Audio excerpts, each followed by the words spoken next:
This is a podcast from the Fitzwilliam Museum, Cambridge.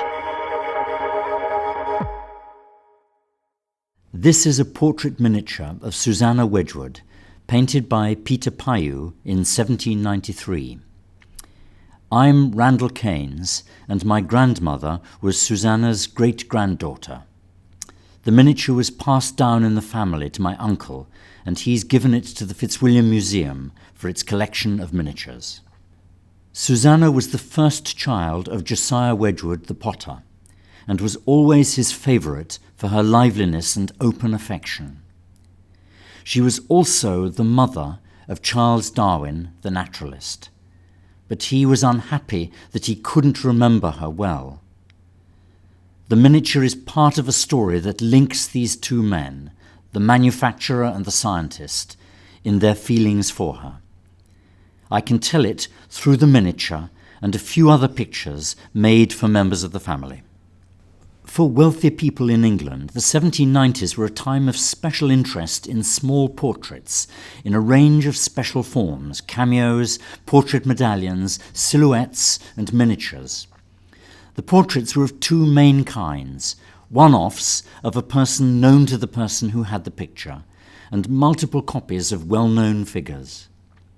These small one-offs of a known person were often for yourself, looked at in your hand or shown to or shared with another person.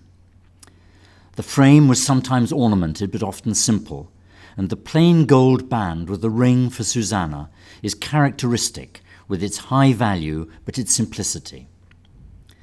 The well-known figures were hung in ornamental frames for display. There was a thriving market for the one-offs and the multiples. Painters, modellers and manufacturers provided thousands to customers in Europe, Asia and the Americas. The different kinds of product were all known together as heads, and one person making a fortune in the trade was Josiah Wedgwood. He wrote to his business partner in 1776, "People will give more for their own heads, or heads in fashion, than for any other subjects, and buy abundantly more of them." Josiah and Sally Wedgwood lived at Etruria Hall in Staffordshire, next to his Etruria Works. Etruria was built for Wedgwood's production. It was one of the finest manufactories of the age. It was distinctive also because Josiah was working on his ornamental wares in close collaboration with artists such as Joseph Wright of Derby, George Stubbs, and Thomas Flaxman. He welcomed them into his household. He encouraged his children to watch them work and draw themselves, and the artists gave his children instruction when help was wanted. Through Susanna's childhood, whenever she was away from her father, they'd write to each other. In 1776, when she was 11, she wrote to him from where she was staying with a friend. "I have begun to write, read, dance, draw, and music." She was soon drawing heads, and he was so pleased with one of them that he had it framed at Etruria. In calling them simply heads, Susanna was using her father's language. A month later, she was working on two more and wrote, "I hope my dear papa will do me the favour to let them hang in his library. Pray, would you have them framed? My drawing master says they are very well done." 3 years later, she was having daily lessons from her master.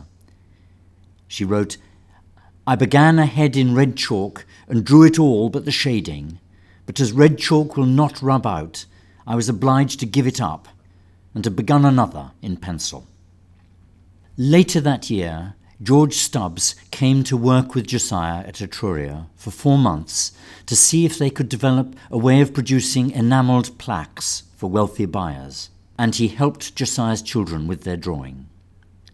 Josiah asked him for a painting of the family at Etruria, and Stubbs painted the family portrait now at the Wedgwood Museum near Stoke-on-Trent. Here are Josiah and his wife Sally, the elder children on their fine horses for a ride, and the 3 younger daughters with their cart, all with their links with each other. Susanna 15 at the time, has the poise and assurance of an elegant young lady at the centre of the composition. Wedgwood pressed Stubbs hard on each likeness, but was severely disappointed, writing to a friend that he thought Sally was very deficient, Mary Ann, his youngest daughter, more so, and Susanna is not hit off well at all. Stubbs coped much better with the horses than the children, and echoed the family theme in the way the mare and the foal Susanna and her brother Tom are mounted on are nuzzling each other. After the portrait was painted, Susanna stayed on with her parents at Etruria Hall and joined in their life with their many friends in the West Midlands. One special friend of Josiah's was the physician, inventor, experimenter and poet Erasmus Darwin, then living and practising in Derby. Erasmus's son by his first marriage, Robert Waring Darwin, had been a close friend of Josiah's sons and Susanna. He was educated with them at Etruria, and when the boys learnt accounts, Susanna joined them for the all-important subject. After Robert's mother died, the portly, eccentric 50-year-old Erasmus developed an infatuation for a wealthy and spirited young widow, Elizabeth Pole, and to many friends' surprise, he won her hand in marriage. Susanna often visited Erasmus and Elizabeth in Derby, and this silhouette by Francis Torrand, which also came down in the family to my grandmother, shows Mrs. Pole with Erasmus in his infatuation. Two heads in the classic profile, with a twist. The young Robert studied medicine at Edinburgh after his schooling with the Wedgwood boys, and then set up as a physician in Shrewsbury. He was a towering figure, 6 feet 2 inches tall, and highly successful in his medical practice. But with his accounting skills learnt at Etruria and his deep funds of good sense, he also thrived in business investment and other dealings. And young as he was valued as a friend and adviser by Josiah Wedgwood, his sons, and many others. In later years, Robert became so huge and heavy that on house calls to his patients, a servant had to climb staircases ahead of him to check the stairs wouldn't collapse. Erasmus Darwin and Josiah Wedgwood were both very happy when Robert proposed marriage to Susanna, and they were engaged in 1794. The miniature of Susanna had been painted in 1793. We don't know the circumstances, but the most obvious possibility is that it was painted for Robert. One small point that seems to me to fit is that he was buying Wedgwood portrait medallions from the company that year. He was devoted to Susanna. He was a connoisseur of Wedgwood heads. It makes sense. The miniature is very much of its period, with its transparent blue background, the silver greys and whites, a profusion of hair, ribbon and gauze, the direct and confident look, no attempt at prettifying, but a gentle, knowing smile. Susanna married Robert in 1795. She bore him 6 children in the 12 years from 1798 to 1810. Charles was the last but one. Mrs. Darwin, as she now was, had a gentle, sympathizing nature, as a cousin once commented, and played a helpful part in Robert's work as a doctor. She shared his love of gardening, she bred doves at their home, and she explained plants and flowers to Charles when he was young. But her health had never been good, and through the years of the marriage she became increasingly weak and withdrawn from the young children. In around 1815, a set of small portraits in chalk were made by Ellen Sharples. Robert at 49, Caroline at 15, Erasmus at 11, and Charles and Catherine at 6 and 5. By around that time, Charles and Catherine were being looked after by Caroline and the children's nurse. Susanna once wrote to her brother about the household, "Everyone seems young but me." Robert did all he could to find a cure for her, but no treatment helped, and she eventually died in great pain, possibly of peritonitis, in 1817 when Charles was 8. Susanna's last illness and death were very painful for Robert, Caroline and Erasmus, but Charles and Catherine appear to have been shielded, and after Susanna's death, Caroline took over the mother's role for the two children. When Charles was 29, after the voyage of the Beagle, he married his Wedgwood cousin Emma, and they started their own family when he was 30. He was always a close observer of everything going on around him. He had a sharp visual memory, and one strange feature of his makeup was that he had an ability to remember faces that he knew well and make them change their expression as he wanted in his imagination. At that time in England, death stalked the young in many households. Charles and Emma wanted to have photographs to remember their children by, in case. He took his first son, William, to have a daguerreotype made when William was 1. And when William was 10, he had daguerreotypes made of William and his younger sister, Annie. Annie, Darwin's second child, died 2 years later at the age of 10, possibly of tuberculosis.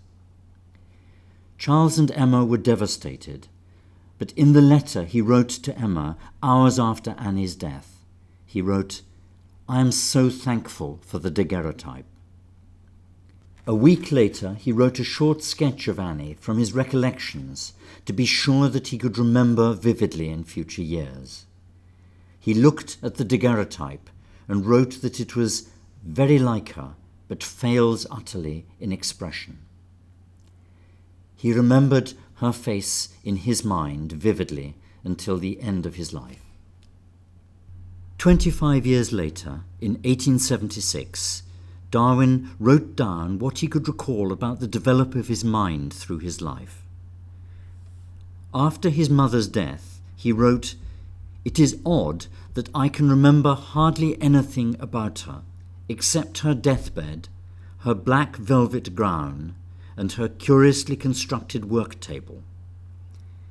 He believed that his forgetfulness was due partly to her previous invalid state, as he put it, and partly to my sisters, owing to their great grief, never being able to speak about her or mention her name. In 1881, Darwin's elder brother Erasmus died at his home in London. Darwin's son Francis wrote later about Darwin's look at the funeral. He remembered him most distinctly, as he wrote, standing wrapped in a long black funeral cloak in the scattering of snow that fell, with a grave look of sad reverie. Erasmus had left to Charles all his possessions, including what he had inherited from their father. Charles's 2 eldest sons went to Erasmus's house in London. They found there the miniature of Susanna and brought it to their father. Darwin looked at the miniature. He hadn't seen it ever before. He thought again about what he could remember of his mother. He couldn't remember her face. He looked at the miniature. He was moved by what he saw, but he feared it might be flattering. He wrote to Caroline, who was still alive and had been at the funeral, to ask if the miniature was a good likeness. She wrote back saying it was. He replied, "I'm extremely glad that the miniature is like my mother, for it shows a most sweet expression. I value it much, and so will my children."